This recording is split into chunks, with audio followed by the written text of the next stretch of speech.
Fue por mí que tu amor descendió desde el cielo hasta mi corazón. Fue tu amor el que cambió mi vida, sanó las heridas, hizo un canto en mí. Fue tu amor.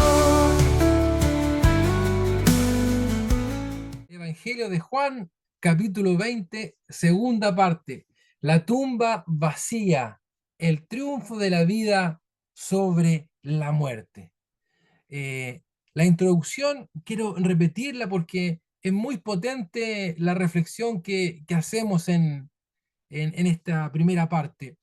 Juan 20 es el capítulo, ¿cierto?, que habla de la resurrección de Cristo. Y aquí se confirma que Jesús venció la muerte y se cumple, ¿cierto?, el propósito del Evangelio de Juan: validar la identidad divina y la obra redentora de Jesús.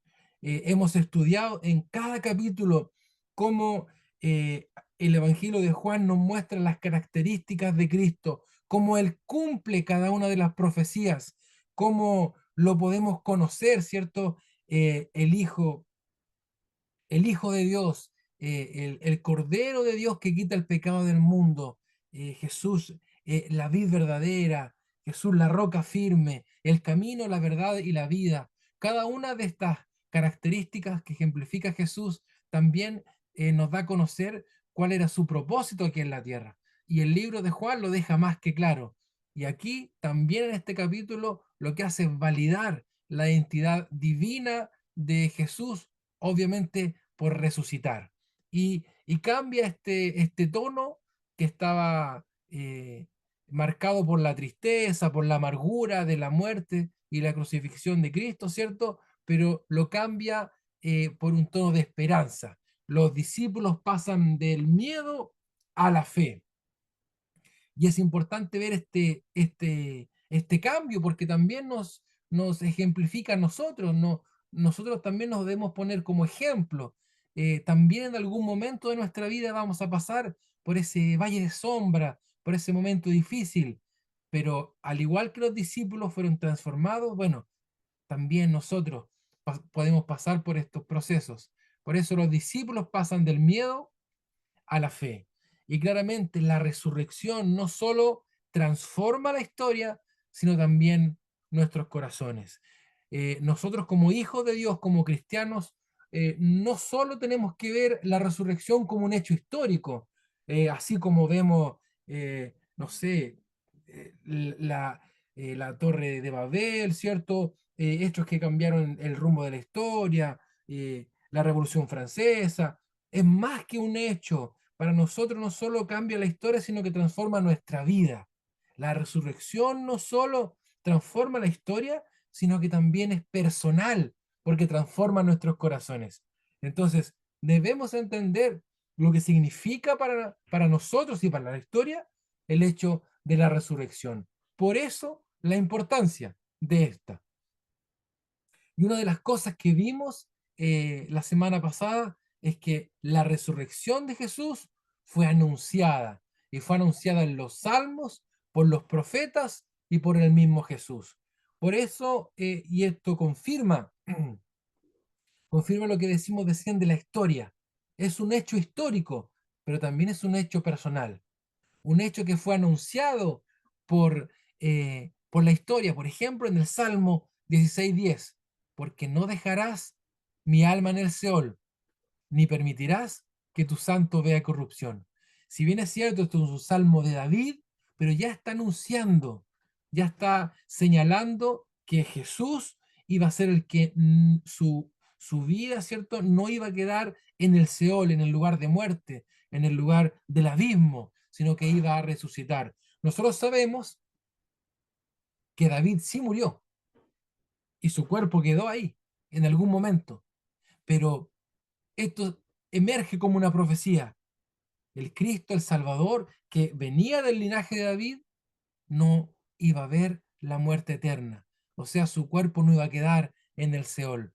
Por eso también lo tomamos como una profecía. Isaías 53, 10 y 11.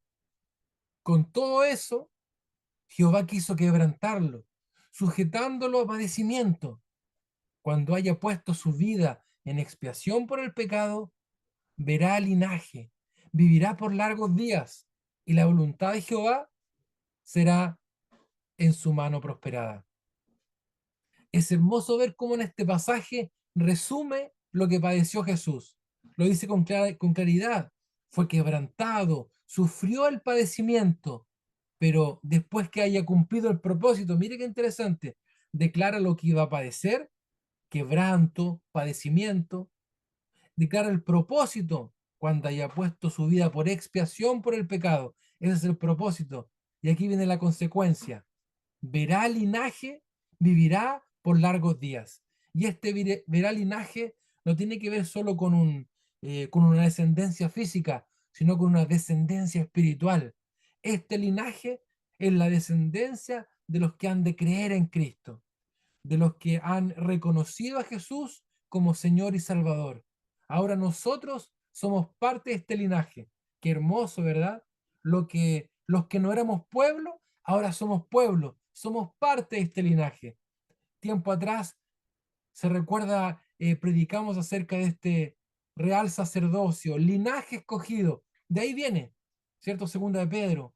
De ahí viene este pasaje, este linaje especial. ¿Y por qué pasamos a ser linaje especial? Porque Cristo cumplió el propósito de ser quebrantado, de poner nuestros pecados delante de la cruz. Y hoy día nosotros somos libres.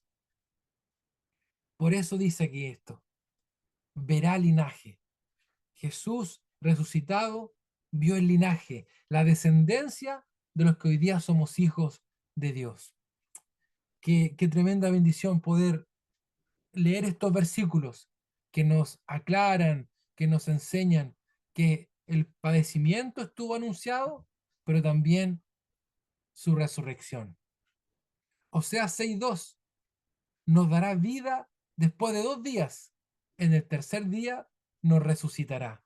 Aquí también, si bien es cierto, este texto está hablando del pueblo de Israel, que había sido sometido, ¿verdad?, a cautiverio por su desobediencia, por los pueblos babilónicos. También está haciendo ya una eh, alusión a lo que habría de pasar con Cristo. Después de 2 días, ¿cierto? Y el tercer día resucitará. Claramente nos está dejando mensajes, pinceladas de lo que pasaría con Cristo en el libro de Oseas.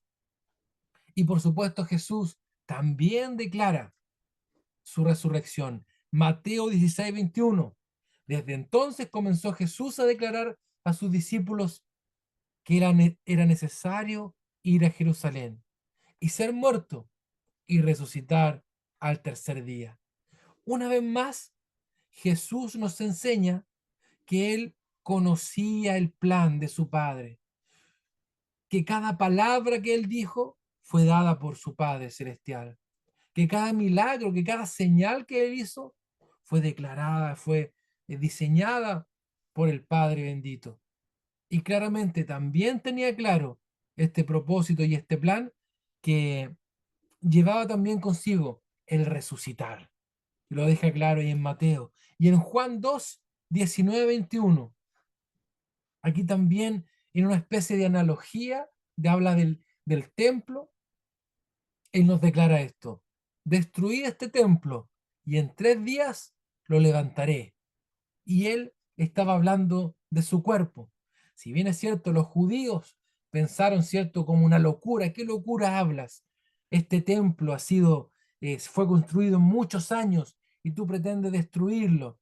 Bueno, él no hablaba del templo de Jerusalén, sino hablaba de su propia vida. Destruí este templo, destruí mi vida. Y en 3 días lo levantaré.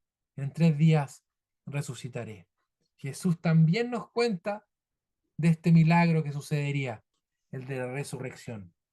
Por eso, mis hermanos, estas enseñanzas nos dejan claro que Dios tiene el control. Mire qué hermoso pensar en esto, qué hermoso reflexionar en esto, qué poderoso reflexionar en esto. Dios tiene el control.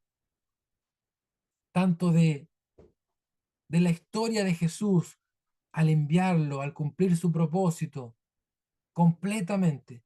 También Jesús, también Dios tiene el control de nuestra vida. Por eso, confiemos y descansemos en Él. Entendemos a través de estos versículos la importancia de la resurrección. Como dijimos al principio, no es solo un hecho histórico, es un hecho que cambia también nuestra vida. Primera de Corintios 15:14 dice, y si Cristo no resucitó, vana es entonces nuestra predicación, vana es también vuestra fe. Nos damos cuenta que el sacrificio de Cristo en la cruz es vital, es importante, pero sin la resurrección no tiene, ah, no se cumple, no hay, el propósito no se cumple completamente. Necesitaba Jesús resucitar para cumplir este propósito. Y gracias a que Él vive, hoy día este Evangelio tiene poder, tiene sentido. Esta resurrección le da sentido a la predicación del Evangelio, porque nosotros no predicamos ni creemos solo en un mártir. Hablamos la semana pasada, ¿verdad? Mártires hay muchos, hombres que a través de la historia se inmolaron, se sacrificaron por un ideal, por un país, por una nación. Hay muchos, pero sus huesos, si es que quedan huesos, están ahí en la tumba. Pero nuestro Salvador, nuestro Redentor Jesucristo, Él no está muerto, Él vive. Por eso hay un antes y un después en Cristo. Esta resurrección poderosa le da sentido a nuestra predicación y le da sustento a nuestra fe. Nosotros creemos en un Dios vivo y real. La cruz sin la resurrección sería el fracaso de un mártir, uno más que murió por un ideal, pero la cruz con la resurrección es la victoria del Hijo de Dios. Y gracias a esa victoria, mi hermano, usted y yo tenemos vida eterna, tenemos esperanza. Con la resurrección, la predicación tiene autoridad, la fe tiene base histórica, el sufrimiento tiene propósito y la muerte no tiene la última palabra. Si no hubiese resurrección, no había poder para predicar. Estaríamos predicando de un ser que murió. Si no hubiese resurrección, no hay esperanza del sufrimiento. Padeceríamos sin propósito. Sin la resurrección, no hay victoria sobre el pecado. Y sin resurrección, no hay sentido de lo eterno. ¿Qué habría después de esta vida si Jesús no hubiese resucitado? Pero como Él resucitó, hoy día esta predicación tiene autoridad. Yo no me avergüenzo del Evangelio porque es poder de Dios. Tal poder que resucitó a Cristo. La fe tiene una base histórica que marca nuestra vida en un antes y un después. Con esta resurrección de Cristo, la historia cambia completamente. Por eso ya no es solo un mártir, es el Hijo de Dios que vive y reina. Marca completamente la historia. Y el sufrimiento, mi hermano, tiene propósito. Cuando usted y yo estemos en un momento de aflicción, debemos recordar que Cristo también padeció lo mismo, pero hoy día vive y reina. Gracias a que Jesús vive, nosotros podemos decir que a los que aman a Dios, todas las cosas les ayudan a bien, así como lo vivió Cristo. Por eso, gracias a esta resurrección, el sufrimiento, la prueba que vivamos, tiene un propósito y lo vemos reflejado en Cristo. Cada padecimiento, cada lágrima, cada dolor tiene un plan y un propósito. La prueba nos ayuda a avanzar, a crecer. Y cada vez que vivimos un momento difícil en Cristo, tenemos la oportunidad de ver la obra de Dios en nuestra vida. Nuestro sufrimiento no es en vano. Y por supuesto, la muerte no tiene la última palabra. Gloria a Dios. La muerte no tiene la última palabra.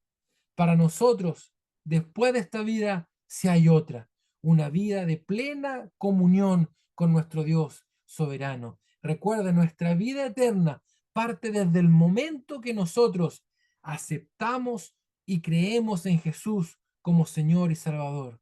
Cuando usted y yo nos arrepentimos de nuestros pecados, creemos en el poder salvador de Cristo, en su muerte, en su resurrección, desde ese momento comienza nuestra vida eterna. Y cuando nuestro corazón deje de latir, gloria a Dios, tenemos una vida nueva en presencia de nuestro Señor y Salvador. Morada eterna tenemos junto a nuestro Dios. La muerte no tiene la última palabra.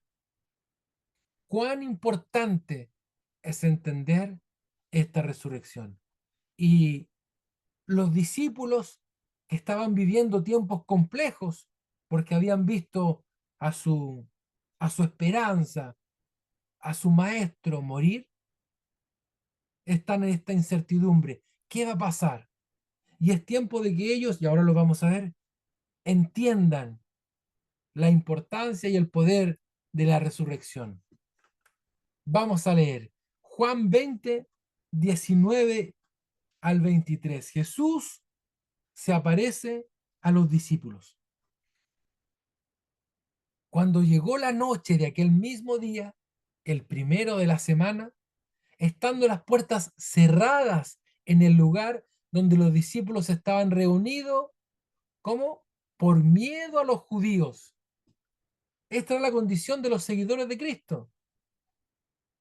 Estaban reunidos a puertas cerradas por miedo de los judíos.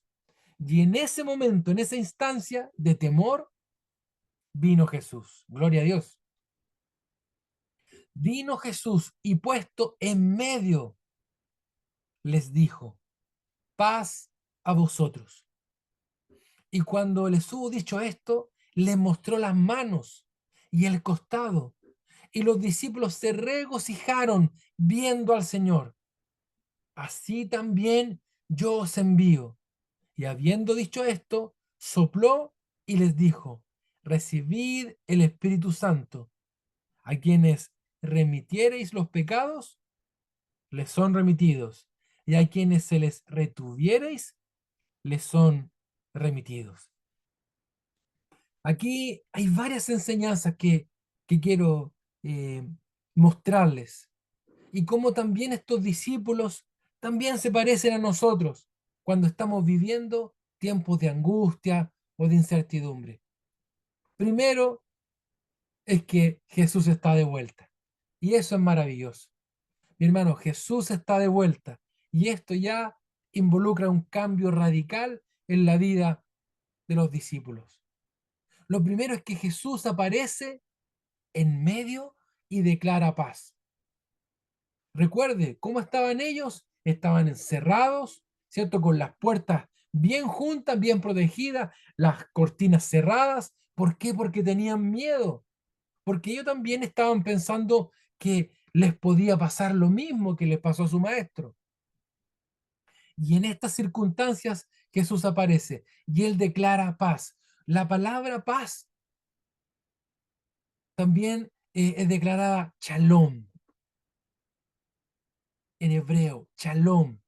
Y shalom no significa simplemente ausencia de guerra, ¿cierto? Porque para nosotros el sinónimo y el antónimo de paz es guerra. Shalom no solamente significa simplemente ausencia de guerra. Y mire, significa plenitud restaurada. También shalom significa, o paz, significa completar, restaurar, pagar una deuda, hacer algo íntegro, devolver algo a su estado pleno. Mi hermano, cuando Jesús aparece en medio de los discípulos, atemorizados, con miedo, con pánico, él al declarar paz, él al declarar shalom, le está declarando que el propósito para el cual él había venido estaba cumplido. Porque shalom significa, por ejemplo, plenitud, restauración. Y Jesús, con su muerte y con su resurrección, nos trae a nuestro corazón plenitud. Recuerde, nosotros en Cristo estamos completos. Todo lo podemos en Cristo que nos fortalece. Jesús apareciendo vivo en ese momento también restaura. ¿Qué cosa restaura? La relación cortada entre el hombre y Dios. Entonces Jesús, al decir paz, al decir shalom, también está diciendo, ha sido restaurado. Hay plenitud en este momento. Mire, también significa pagar una deuda. También se cumple, por supuesto. Él pagó la deuda de nuestros pecados. Como lo dice Romanos, nosotros, ¿cierto? Estábamos muertos en nuestros delitos y pecados y estábamos separados de Dios. ¿Qué hizo Jesús? Pagó nuestra deuda en la cruz. Él nos devolvió también a nuestro estado pleno, este estado de plenitud, de comunión con Dios. Así como el hombre tuvo la plenitud de comunicarse con Dios, ¿verdad? En el huerto del Edén, el hombre podía con plenitud comunicarse con Dios. Jesús, al resucitar, también permite esta plenitud de comunicarnos con el Padre Celestial. Nos vuelve a este estado pleno. Qué importante es entender que cuando Jesús aparece en medio de los discípulos y declara shalom, declara paz, declara todo esto restaurado. Juan 14:27 dice, mi paz os dejo, mi paz os doy, yo no os la doy como el mundo la da. Lo que vino a dar Jesús, lo que vino a restaurar Jesús, lo que vino a completar Jesús, nadie más lo puede hacer. Mis hermanos, en el mundo podemos buscar plenitud, en el mundo podemos buscar una paz, sentirnos en calma con nuestra conciencia, haciendo un montón de cosas, meditando, adquiriendo cosas materiales, pero no lo vamos a encontrar. La paz que ofrece Jesús ofrece restauración, pago de deuda, plenitud. ¿Se da cuenta? Por eso es tan importante esta declaración de Jesús en medio de los discípulos con temor. Jesús no solo le dice, oye, cálmense, oye, estén tranquilos, hay que estar tranquilo. No solo le dice eso.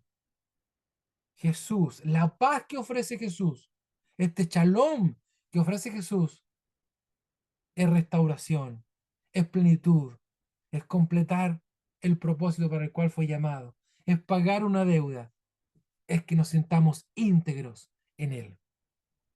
Recuerden esta resurrección. Jesús aparece y declara paz. Hoy día, mi hermano, hoy día en su vida, Jesús quiere hacer lo mismo. Quiere aparecer en tu vida y declararte paz.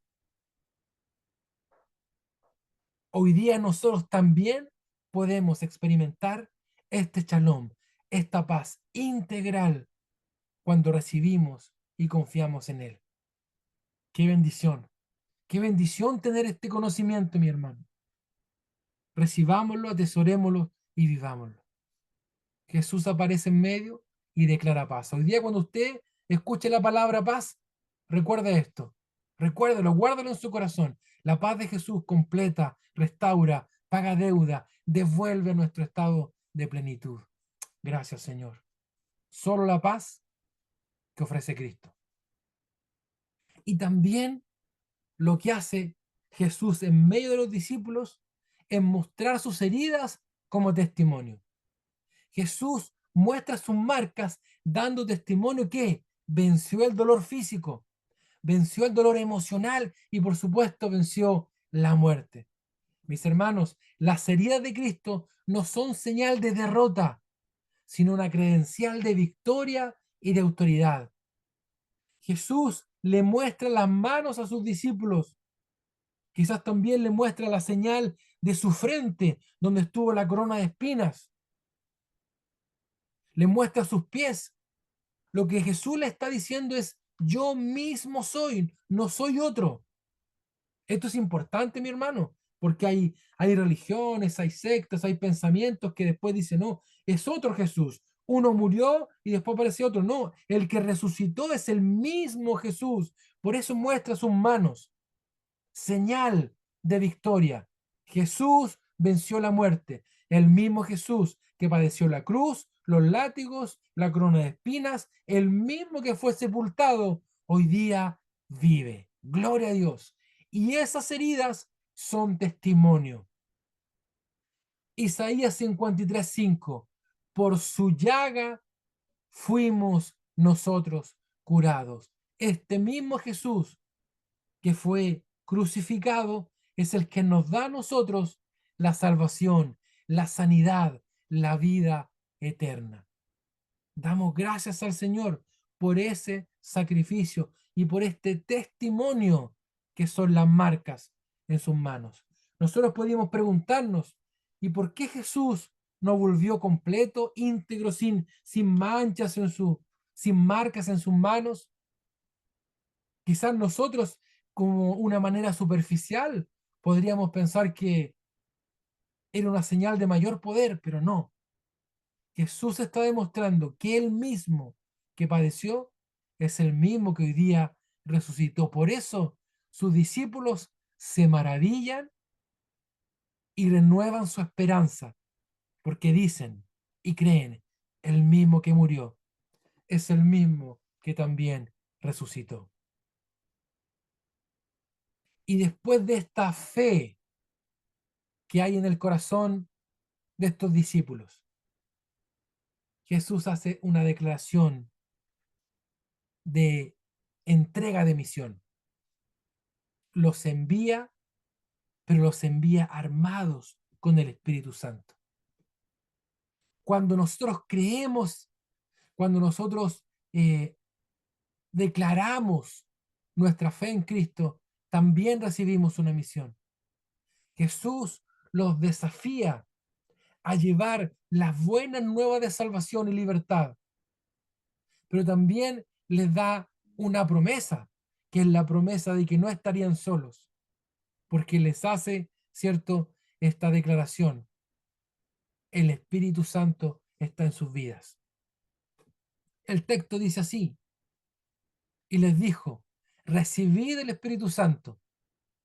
Esta declaración es la promesa de compañía. Por ejemplo, donde dice Juan 16:13, pero cuando venga el Espíritu de verdad, Él os guiará a toda la verdad. Recuerde que Jesús mismo dijo, les conviene que yo me vaya. ¿Para qué? Para que venga el Consolador, o sea, el Espíritu Santo. Semanas atrás estudiamos cuál era la obra del Espíritu Santo, donde redarguye de pecado, nos enseña, nos motiva, nos da poder, como dice este texto, es nuestro abogado delante del Padre, intercede por nosotros. Entonces la labor del Espíritu Santo es vital para la misión que los discípulos son enviados. Pero cuando venga el Espíritu de verdad, o sea, el Espíritu Santo, Él os guiará a toda la verdad. Y Hechos 1:8 también declara, pero recibiréis poder cuando haya venido sobre vosotros el Espíritu Santo. Mis hermanos, aquí el texto deja con claridad que Dios, por medio de Jesucristo, nos da una misión, así como los discípulos, también nosotros nos da la misión de llevar el Evangelio a toda criatura, pero no solo nos envía, sino que también nos arma, nos da herramientas, nos capacita por medio del Espíritu Santo para cumplir esta tarea. Y me seréis testigos en Jerusalén, en toda Judea, en Samaria y hasta lo último de la tierra. Así nos envía el Señor. Tomemos esta palabra también para nosotros. Nosotros que hemos creído, nosotros que hemos declarado a Jesús como Señor y Salvador, tenemos también este llamado de llevar este mensaje. ¿Qué mensaje? El mensaje del Jesús vivo, resucitado, con poder y con autoridad, que transforma nuestras vidas. Y así también quiere transformar a otros. Recuerde, Jesús declara paz en medio de la tormenta. Jesús vive y reina. El mismo Jesús que padeció es el mismo Jesús que vive. Y también Él nos envía armados con el Espíritu Santo. Lo que están viviendo hoy día los discípulos, que comentamos hoy día en Juan 20, también nosotros somos llamados a vivirlo. Él quiere declarar paz en nuestra vida. El testimonio de sus marcas hoy día nos hace salvos porque Jesús vive y también nos envía, armados con su Espíritu Santo, a llevar este evangelio a todo aquel que lo necesita. Mis hermanos, usted debe conocer personas, vecinos, familiares, compañeros de trabajo, que hoy día necesitan el shalom, necesitan la paz de Dios. Dios nos llama a llevar su palabra, pero no nos manda solo. No nos dice arréglatela como puedas. No, mi hermano. Jesús nos promete la presencia de su Espíritu Santo. Por eso, dispongámonos a ser usados por el Señor también. Vamos a ver un discípulo bien interesante, porque un discípulo que lamentablemente no estaba cuando Jesús se apareció. Y aquí hay varias enseñanzas también para nuestra vida en el caso de Tomás. Es fácil cuestionar a Tomás, es fácil decir ese Tomás tan incrédulo que salió, pero nosotros somos muy parecidos a Tomás en algunos momentos de nuestra vida. Dice así, Juan 20, del 24 al 29, la incredulidad de Tomás. Pero Tomás, uno de los 12, llamado Dídimo, no estaba con ellos cuando vino Jesús. Le dijeron, pues, los otros discípulos, al Señor hemos visto. Él les dijo, mira la declaración, si no viere en sus manos la señal de los clavos y metiere mi dedo en el lugar de los clavos y metiere mi mano en su costado, no creeré. Qué fuerte, ¿eh? 8 días después estaban otra vez sus discípulos dentro y con ellos Tomás. Llegó Jesús estando una vez más las puertas cerradas. Para Jesús no hay nada imposible, mi hermano.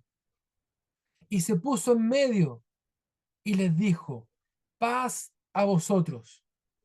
Luego dijo a Tomás, pon aquí tu dedo y mira mis manos, y acerca tu mano y métela en mi costado, y no seas incrédulo, sino creyente. Entonces Tomás respondió y le dijo, Señor mío y Dios mío. Jesús le dijo, porque me has visto, Tomás, ¿creíste? Bienaventurados los que no vieron y creyeron. Es interesante cada una de las palabras que expone Jesús cuando se confronta, cuando enfrenta a Tomás. Una de las enseñanzas que yo veo acá, mi hermano, es que Jesús escucha, que Dios sabe cada una de nuestras palabras. Se da cuenta que, se da cuenta que Jesús le dice, bueno, pon aquí tu dedo, mira mis manos, acerca de tu mano y métela en mi costado. Porque son las mismas palabras que Tomás había dicho con anterioridad. Mi hermano, Dios conoce cada una de nuestras palabras, cada uno de nuestros pensamientos. Él quiere hacernos crecer en fe. Él quiere hacernos madurar. Y para eso también involucra que pasemos procesos de vida que nos hacen crecer. Como por ejemplo lo está viviendo Tomás, que está siendo confrontado, creyendo aún sin ver. El llamado que nos hace Jesús al final del texto, cuando dice, bienaventurados los que no vieron y creyeron, es este. Este es el llamado, creer aunque no veamos. La primera enseñanza, hermano, que yo anoté acá es que hay una bendición en estar juntos. Y esto yo quiero motivarlo a usted. Recuerde que en primera instancia, cuando Jesús aparece, Tomás no estaba con ellos. Se había ido a otro sector. Por lo tanto, se demoró más en ver la manifestación de Cristo. Hermano, hay una bendición en estar juntos. En tiempo de crisis, no es bueno aislarse. En tiempo de crisis, no es bueno estar solo. La comunión entre hermanos nos fortalece. Somos llamados a crecer en comunidad.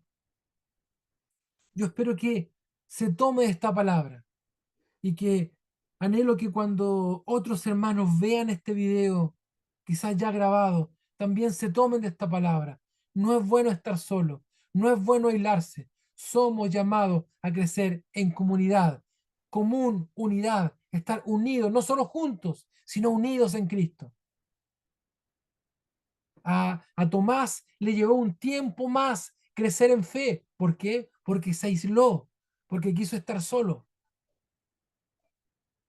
Dios nos llama en este tiempo a estar unidos. Y mire, los discípulos cuando estaban juntos estaban con temor, estaban con incertidumbre, pero estaban juntos y eso les permitió en comunidad ver a Cristo y crecer y creer. Hebreos 10, 24 y 25 nos llama, no dejando de congregarnos como algunos tienen por costumbre, y tanto más cuanto veis que aquel día se acerca. Somos llamados a estar unidos, somos llamados a estar juntos. ¿Por qué? Porque hay bendición. Lo dice un salmo, ¿verdad? Mirad cuán bueno y delicioso es estar los hermanos juntos y en armonía. Es un hermoso salmo. Mirad cuán bueno y delicioso es estar los hermanos juntos y en armonía. Porque la palabra lo dice, que ahí envía Jehová bendición y vida eterna. Es hermosa su palabra y se cumple también en el día de hoy, porque Jesús lo declara en fe, no dejando de congregarnos, dice también Hebreos. Mis hermanos, somos llamados a estar unidos, somos llamados a buscar juntos a Jesús, a Dios, porque ahí hay bendición. Y cuando viva tiempos de crisis, no se aísle, busque, acérquese, porque ahí hay bendición. También hay una frase aquí bien, bien potente. Cuanto mayor es la presión, más necesaria es la comunión. Esto no es una frase mía, la escuché ahí de un sabio. Cuanto mayor es la presión, más necesaria es la comunión. La soledad, mi hermano, es mala consejera. El estar solo, el estar mirando el techo, el que la mente dé vuelta solo, no es buena consejera. Necesitamos comunión. Primero, comunión con Dios, pero también comunión como hermanos. A mayor presión, más necesaria es la comunión. Recuerde, la bendición de estar juntos. El caso de Tomás nos deja esta enseñanza. Recíbala, recíbela en amor. Y por supuesto, creer sin condiciones. Lo que hizo, lo que hizo Tomás de empezar a poner condiciones. Si no metiere mi dedo en su llaga, si no metiere mi mano en su costado, mi hermano, Dios nos invita a confiar, aunque no veamos resultados inmediatos. El caso de Tomás nos invita que aunque no estemos viendo la oración respondida en el momento, sigamos confiando y descansemos en las promesas de Dios. Hebreos 11:1 nos señala, es pues la fe, la certeza de lo que se espera, la convicción de lo que no se ve. Hay momentos en que no vamos a ver, hay momentos que nos va a tocar esperar y esperar harto rato. Todos queremos que Dios responda ahora ya, pero esta palabra nos deja claro que la fe es una convicción, aunque no veamos, es una certeza que nos toca esperar. El caso de Tomás nos deja esta enseñanza y Dios mismo, por medio de sus promesas, nos invita a confiar aunque no veamos. Mi hermano, no le ponga condiciones a Dios. Siga buscando, porque en esa espera, en esa convicción, hay bendición y hay crecimiento y madurez. La fe bíblica no es confiar después de ver los resultados. La fe bíblica no es confiar después de haber visto todos los resultados, sino descansar en la fidelidad de Dios, aunque los resultados no sean inmediatos o quizás no sean visibles en esta vida. Hermanos, hay resultados que no van a ser inmediatos. Dios tiene un proceso, un plan, un tiempo de Dios, un tiempo de Dios. No solo el cronos, ¿ha escuchado eso? El concepto cronos, el tiempo común y corriente, pero hay un kairos, un tiempo de Dios, cuando Él responde. Y veremos los resultados en el tiempo de Dios. Recuerda que Dios le hizo una promesa a Abraham, lo recuerdan del Antiguo Testamento. En el Génesis, Dios le hace una promesa a Abraham. Abraham, vas a tener un hijo. ¿Y qué hizo Abraham? Se apresuró y dijo, quizás no es el tiempo. ¿Y qué hace su esposa? Le dice, te doy aquí a mi criada. Te paso a mi criada, ten relaciones con ella y ahí vas a concebir un hijo. ¿Qué hizo Abraham? No esperó el tiempo de Dios. Y esto trajo muchas consecuencias. Hasta el día de hoy lo vemos en Medio Oriente.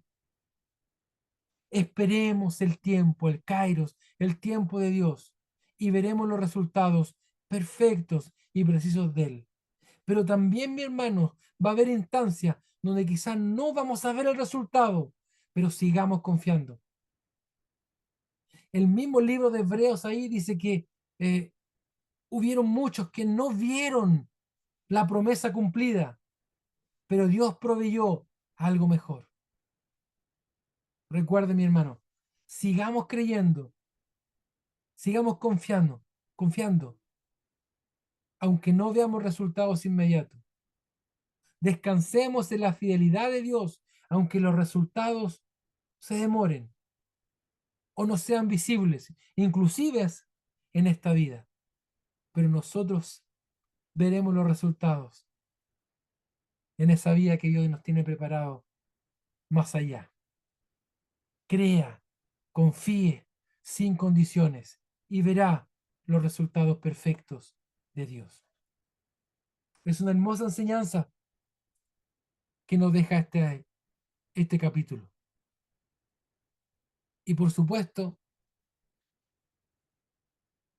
están las cicatrices como instrumento de fe. Jesús le muestra las cicatrices a Tomás, porque Jesús usó las marcas de su sacrificio para que Tomás reaccionara. Y eso también a nosotros nos deja como ejemplo, para que también por medio de nuestro testimonio nosotros contemos lo que Dios ha hecho por medio de nuestras marcas, de las marcas de nuestra vida. Así como Jesús utilizó las marcas de los clavos, tanto en sus manos como en sus pies, la marca de su costado, de la lanza. También nosotros, hermanos, también Dios puede usar las marcas de nuestra vida para hacer testimonio para otras personas. Nosotros también podemos mostrar una cicatriz y decir, ¿verdad? Mira mi cicatriz, Dios la sanó. Yo también pasé por aquello que tú estás viviendo y Dios me sanó y Dios me restauró y Dios cicatrizó esta herida.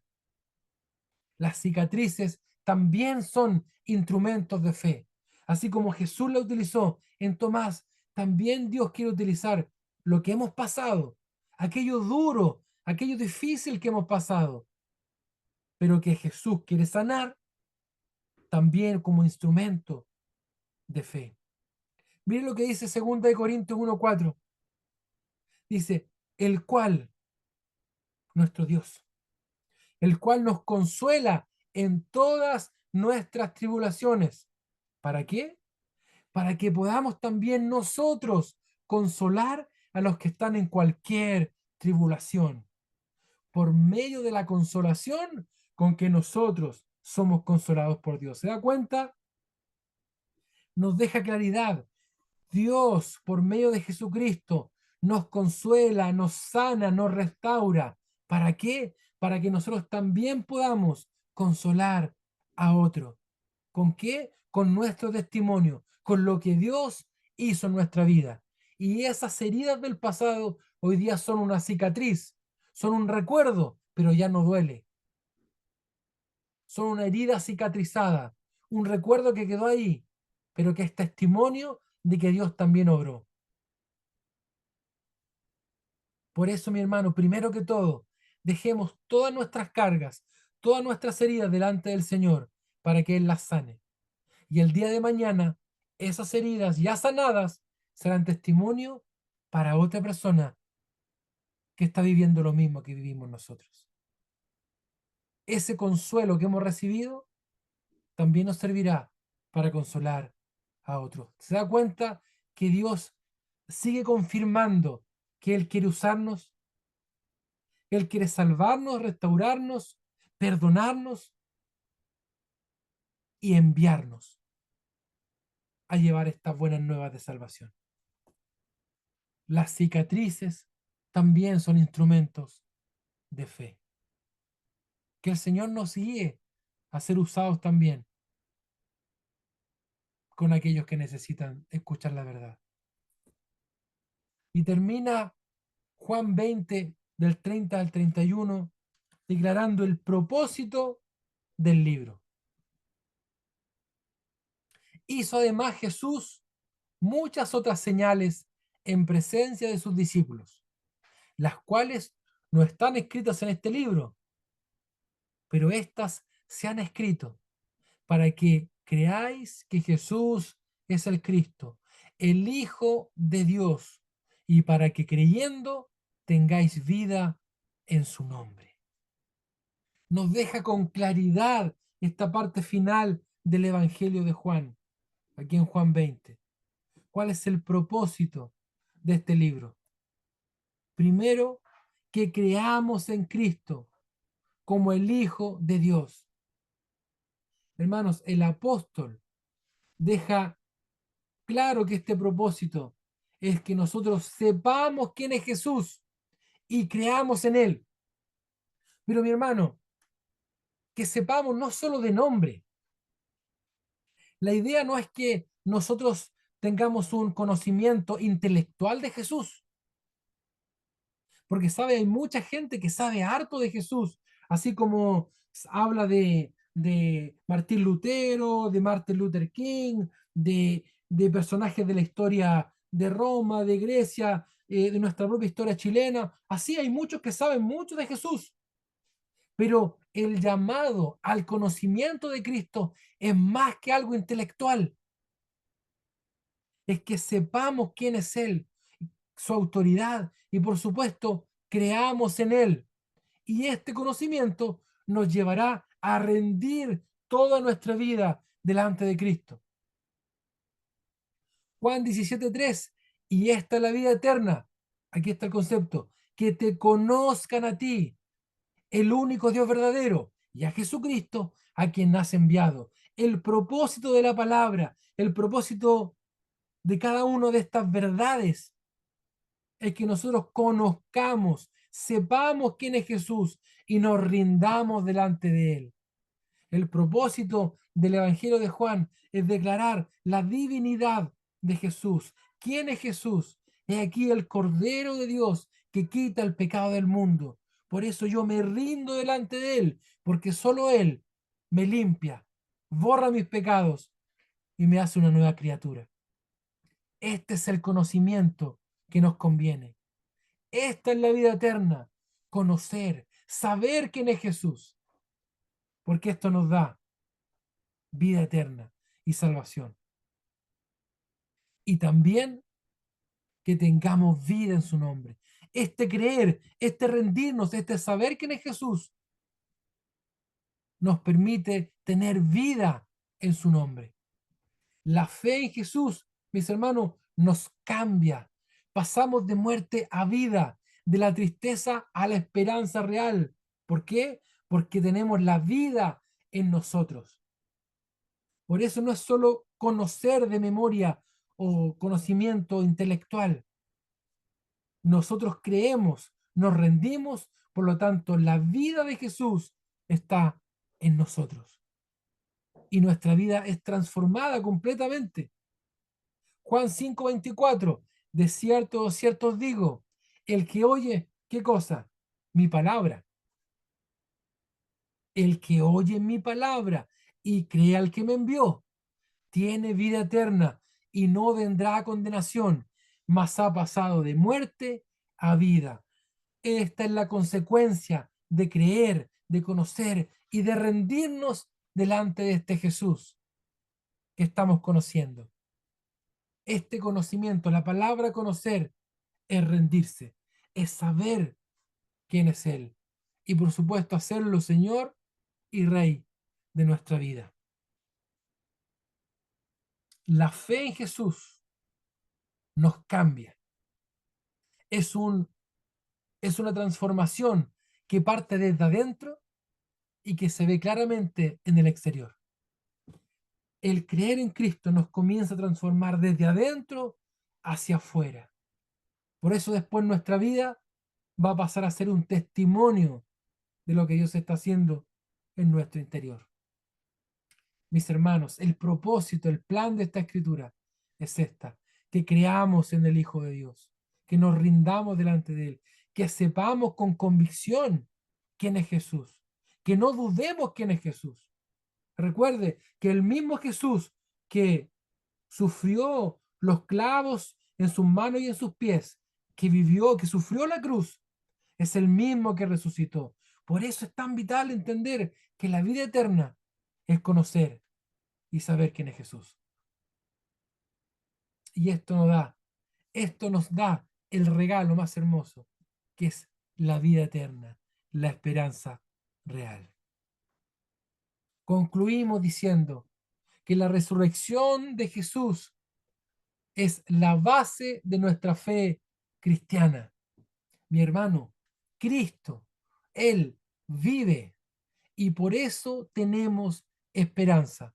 Mi hermano, nuestra esperanza no está en una iglesia, nuestra esperanza no está en un determinado grupo religioso, no está en un lugar físico, no está en un líder eh, terrenal. Mi hermano, nuestra esperanza está en que Cristo vive. Por eso tenemos esperanza, propósito y vida eterna. Por eso la vida cristiana es más que una vida de religión, de hacer cosas de memoria. La vida eterna en Cristo nos da esperanza, nos da propósito y nos da esta gloriosa vida eterna. Juan 20 nos invita a usted y a mí a pasar de la tristeza a la fe, así como los dos discípulos, ¿verdad? Del temor a la misión, llevar el mensaje. De eso se trata esta palabra misión. Por eso en Mateo habla de la gran comisión. Juan 20 nos invita a pasar, mis hermanos, de la tristeza a la fe. Eso se tiene que notar en nuestra vida. Del temor a la misión. O sea, una vez que yo confío, tengo un plan, un propósito y esta misión. Y por supuesto, de la duda a la adoración. Los discípulos estaban con esa incertidumbre. ¿Qué le habrá pasado a Jesús? Parece que no era el Mesías. no era el Salvador del mundo. Pero una vez que lo reconocieron, que lo vieron, adoraron. Nosotros, mis hermanos, somos llamados a orar. ¿Por qué? Porque la tumba está vacía. Cristo ha resucitado. Por eso también nos juntamos como pueblo de Dios, como dijimos recién, en común unidad, en comunidad, a adorar. El tiempo de adoración. Cristo ha resucitado. Cristo vive. Él es nuestra esperanza. Él es nuestro deseo. Él es nuestro buen pastor. Recuerde, la tumba está vacía, Cristo ha resucitado. Por eso nosotros tenemos esta esperanza real.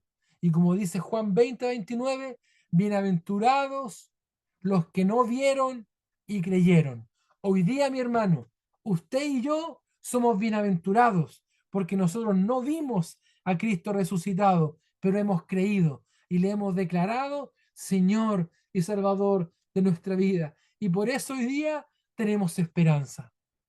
Le animo, mi hermano, le animo, mi querida hermana, a llevar esta palabra a su vida, a su corazón, y que haya esa manifestación de este cambio glorioso que comienza en nuestro interior y se demuestra en lo externo. Recuerde, pasemos de la tristeza a la fe, del temor a la misión y de la duda a la adoración. Levantamos tu nombre en alto, Señor, porque solo tú eres digno, porque vives y reinas, porque tú has resucitado. Gloria a Dios. Fue por mí que tu amor descendió desde el cielo hasta mi corazón. Fue tu amor el que cambió mi vida, sanó las heridas, hizo un canto en mí. Fue tu amor.